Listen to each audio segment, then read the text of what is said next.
I've always been a night owl. No joke.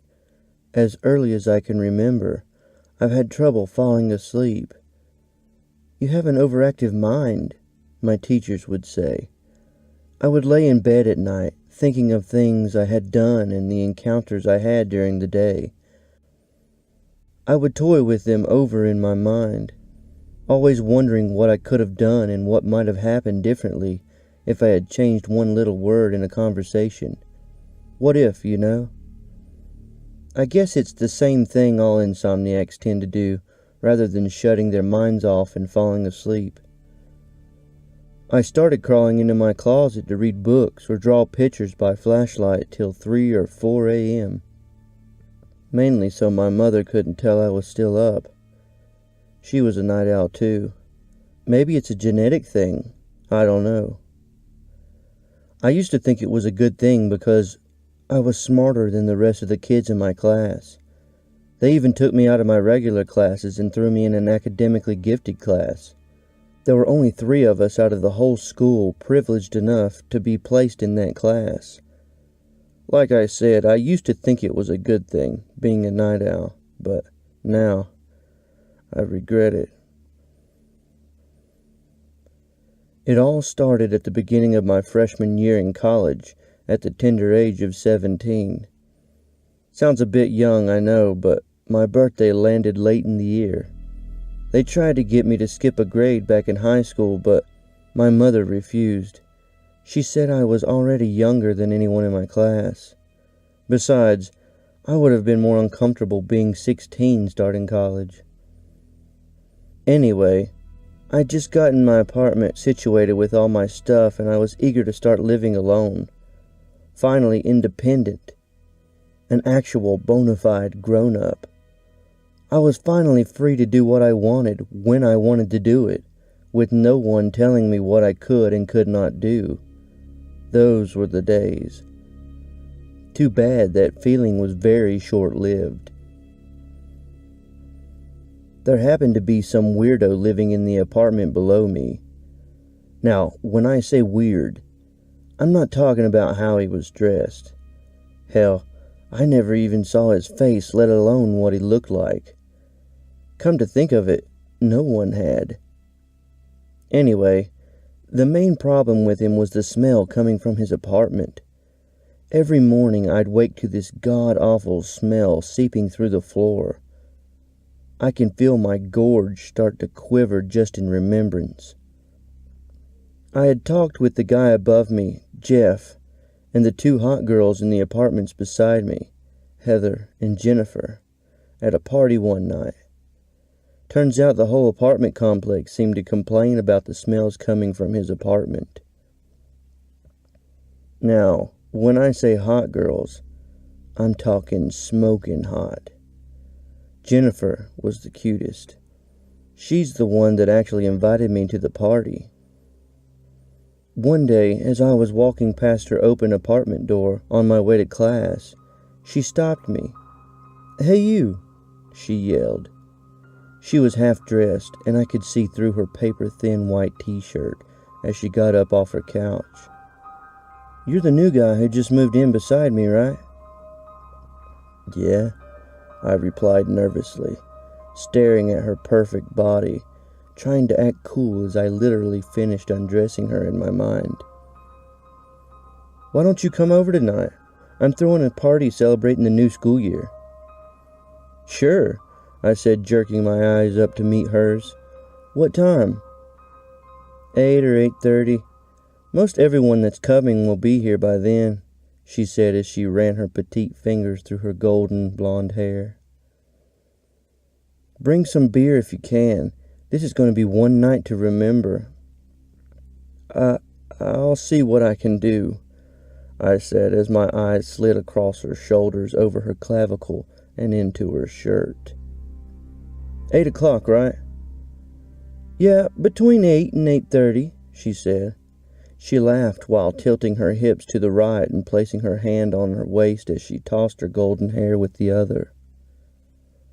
I blushed, not knowing if she had caught me staring at her nipples through her shirt, or if she was just laughing at me because she thought I was cute. Hopefully the latter. "Okay, I'll see you later," I said as she plopped back down on her couch, thumbing the remote through multiple channels on her television. She was a knockout.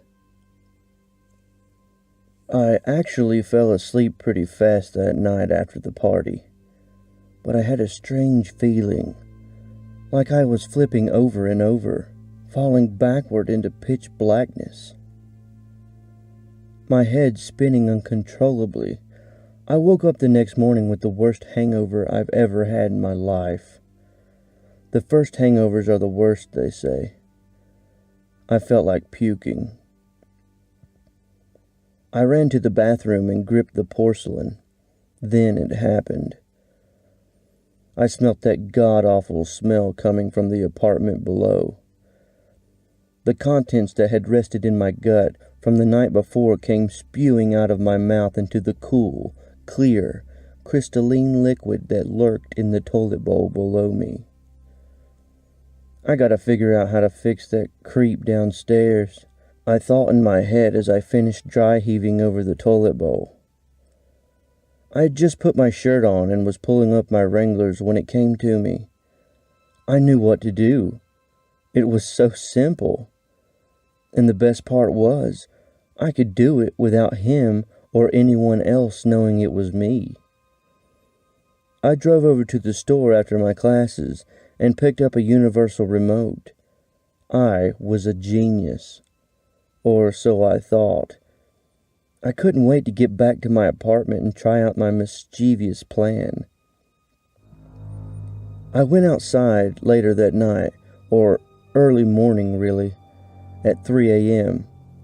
I programmed the remote to the weirdo's TV and clicked it on while cranking the volume wide open. Then I waited for him to come in the room to shut the TV back off. I waited about 3 to 10 minutes and did it over and over again until 4 o'clock. I did that every night for 2 weeks straight. This was the funnest thing I had ever done in my life. Like I said, I'm a night owl. I would have been up at that time anyway. Why only 2 weeks, you might ask? Well, after 2 weeks or so of doing this every night, I filled a small cooler full of beer that Jeff would buy for me. Then I'd travel back downstairs to the ground floor. I hid in the same bush I'd been hiding in and popped a cold one open. I sat on my cooler while I flicked the TV power button on the remote. Nothing happened. I did this 3 or 4 more times. Still, nothing happened. I knew the batteries were good because I had just put fresh ones in a couple nights before. Besides, the red LED light would illuminate when I pressed the power button. So, I got up and left my cooler in the bush. I slowly crept closer to the window.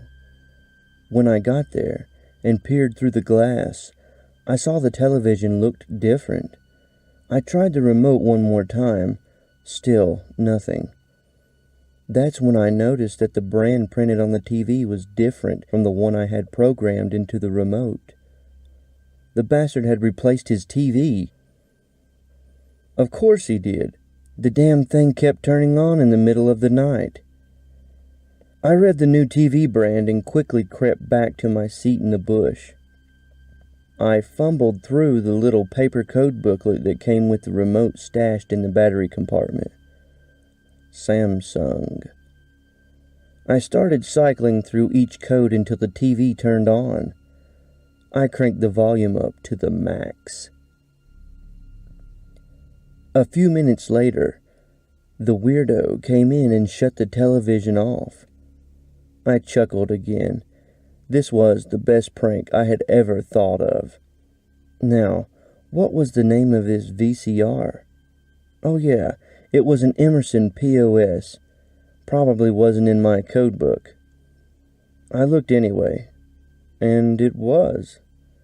So now I had programmed the VCR and the television both into my remote. I turned the TV on and cranked the volume up. A few minutes later, He came into the room and stood in front of the TV, lifting his hands upward and shaking his head. He turned the TV off. I turned it back on before he could get out of the room. As he walked slowly over to the TV, I shut it off and turned on the VCR. Then turned the TV back on, back and forth, on and off, as fast as it would go. He started shaking his head and bent over below the TV. The next thing I know, the TV shut off as I was cranking the volume back up to the max. I tried to turn it on, but nothing happened. I checked the LED light on my remote, and it was lighting up every time I pressed the power button. I sat there and finished off my second beer and realized what had happened. He had unplugged everything. I sat there in the bush, wondering how to turn the TV back on without breaking into his apartment for another 10 or 15 minutes. Long enough to finish another beer. "Screw it," I whispered, and packed up my cooler while I headed back upstairs to hit the sack. The next morning, I woke up and got ready for the day. I was brushing my teeth when I realized that god-awful smell wasn't there this morning. Maybe that weirdo was out returning his new TV. I checked my watch and saw that there was only 10 minutes to get to class, so I hurried out the door and down the stairs.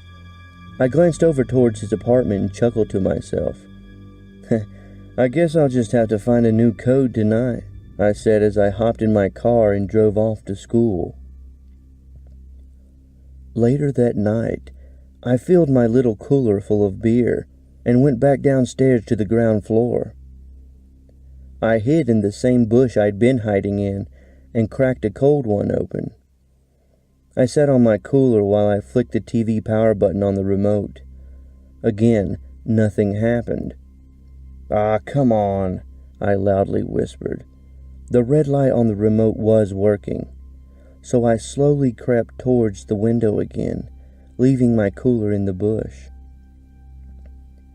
As I peered through the glass, what I saw made my heart stop. Total shock. The TV was gone. Actually, everything in the apartment was gone. "What's going on?" "I did it," I said quietly. The weirdo had finally gotten the point and moved out. More than likely, he thought the first TV was either broken or possessed by an evil spirit and replaced it. But when the new TV and VCR both started doing the same exact thing, he knew the apartment was either possessed or haunted. This was too cool. I couldn't wait to tell Jeff what had happened. But then I thought about it. I really wanted to see if it would happen again. I mean, I kind of made it into an every night thing. I couldn't wait to get home after work every night to sit on my cooler in the bush and have a few brews and some laughs. What if I couldn't get to sleep? I mean, this was the one thing that I craved. The one thing that I thought of constantly throughout classes and at work. This was my thing. Maybe I didn't have a life, but it can't stop now. I went next door to the window beside the now vacant apartment and checked for the TV set. I looked at the name brand on the TV and programmed my remote. I then ran quietly back to my bush, cracked open a fresh brew, and flicked on the TV. This went on for close to 2 years. Every night. As soon as someone moved out of an apartment, someone else moved back in. This was a college town, and vacant apartments were hard to come by. Between the nights when the apartment was vacant, I would simply go to another one until the apartment was occupied by another tenant. I went through batteries like crazy. I almost thought the remote would wear out. I was having a blast. This was absolutely the best prank in the world. It was hilarious to see their reactions from people I didn't even know. Yeah, I may be becoming an alcoholic, but who cares? This was real fun. It seriously never got old. I had thought about telling Jeff just to see if he wanted to hang out and get in on this awesome prank, but he might have taken it the wrong way, since I did it every night, even after the weirdo had moved out. Besides, this was mine. I needed this. I came up with it, and no one else was going to have it. I did this every night, and I mean every night, even on the weekends, for almost 2 years straight. That is, until the night it happened. I had just gotten done doing my prank for probably the 1,000th time. I was a little tipsy climbing up the stairs to my apartment that night. I might have had 1 or 2 too many. I went to the kitchen and shoved my cooler in the fridge. "Until we meet again, my friend," I chuckled as I closed the door. I had just fallen onto my bed when I heard a noise coming from the living room. It got louder and louder. I climbed out of bed and investigated the noise. It was coming from my TV. "That's weird," I said as I reached to turn off my TV. I didn't remember leaving the TV on, or even turning it on for that matter. Strange, I thought as I staggered back to my bed and crashed yet again on the mattress. A few minutes passed, and I heard a single click from the living room. My TV was blaring away. I got up and shut it off, knowing that I had just done this. Wait, was someone else in my apartment? I quickly sobered up and checked the bathroom, then the kitchen. The only room left was my bedroom. No one else was there. That's when my TV turned on again. I stared at it from the hallway. The volume was slowly rising, as indicated by the numbers from the volume bar on the screen. I rushed over and turned it off. "What the hell?" I said as I checked my front door for the deadbolt to make sure it was locked. It was and had been since I had came in. I remember twisting the lock when I came in while shuffling my way towards the fridge. Where did I put that remote? I turned around and it was on the top of the bar where I had left it just before I shoved the cooler in the fridge. The TV turned itself on again. I quickly shut it off and opened the door to see if I could see anyone outside. Maybe someone had seen my little prank and was trying to pay me back. But no one was there. Besides, I'm on the 2nd floor. They would have to be right outside my window on the balcony for the signal to even work. I closed the blinds and put a few blankets over the window so any frequency of a remote couldn't get through. Then I programmed my remote to my TV and checked it myself just to make sure the blankets were thick enough. I went back inside, took the batteries out of the remote, and smashed it into pieces, totally unusable. I put the pieces in a pot and set them on fire. I watched the remote melt away the rest of the night. Rubber, plastic, and solder, all together in a swirl of black goo. I'll never do it again, I kept thinking over and over. I'll never do it again. The next night, I was watching TV at around 3 a.m. and drinking a few beers. I was almost ready to go to bed when my TV turned itself off. I waited a few seconds, wondering what was going on. As I got up to push the power button back on, the TV flicked back on by itself. I had an uneasy feeling start to quiver in my stomach. I slowly sat back on the couch. My TV shut itself off again. I waited a few minutes, and it came back on, but this time the volume started to slowly rise. I knew what to do. The same thing the weirdo had done that night over a year ago. I reached behind the television set and unplugged the TV. "Try it now," I said, looking towards my blanket-covered window as I presented my middle finger with pride. I turned around to go into my bedroom. The TV flicked back on. I swung around and stared at it from the hallway as the volume slowly rose to the max. A tingling chill ran through my body from the back of my head down to the bottom of my spine. I could see the cord laying on the floor beside the TV stand. It was unplugged. I started towards the TV when a powerful, unseen force slammed against my chest, hurling me backward.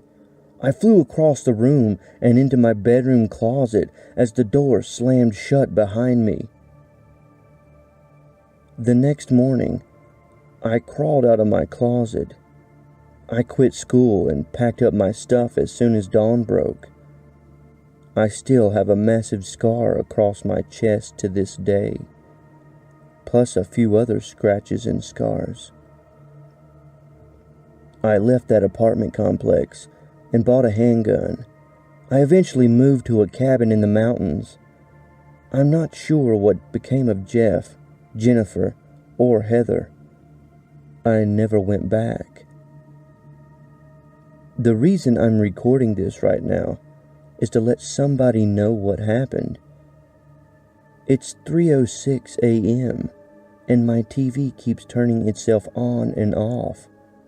Not just in the middle of the night anymore, but all the time. Everywhere I go. Not just TVs, but radios, washing machines, and ceiling fans. Any electronic appliance that I'm around. And the funny thing is, no one else seems to notice. I have to keep telling myself that I'm not going crazy. Everywhere I go, it follows me. I can't keep moving. I can't stand relocating anymore. I can't afford it. I don't know what this thing is. I don't know if I created it or if it just attached itself to me. All I know is, it's some kind of evil, demonic force, and it won't stop. I can't run from it. I can't stop it. If I try, it either hurts me or shoves me back in my closet. I can't stand it anymore. If you're listening to this, then you know the whole story, or at least all that I can remember. I had to let somebody know what happened. I'm doing the only thing left that I can think of. I'm sitting in my closet right now. I can see the lights flickering outside from under the door. I can hear the microwave dinging uncontrollably over the TV in the living room. I can hear the radio constantly changing channels just outside in my bedroom. I just can't stand it anymore. It was just a prank. It was just a prank. I'm ending it. Now.